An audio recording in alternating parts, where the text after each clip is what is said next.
नमस्कार भैया, हम खेसारी लाल यादव टू।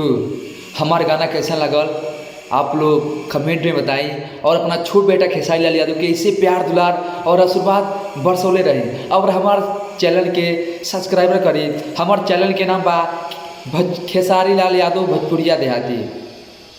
खेसारी देहाती हमारे चैनल के नाम बा, जाही सर्च करी और अपना छोट बेटा खेसारी लाल यादव और देहाती के सपोर्ट करी।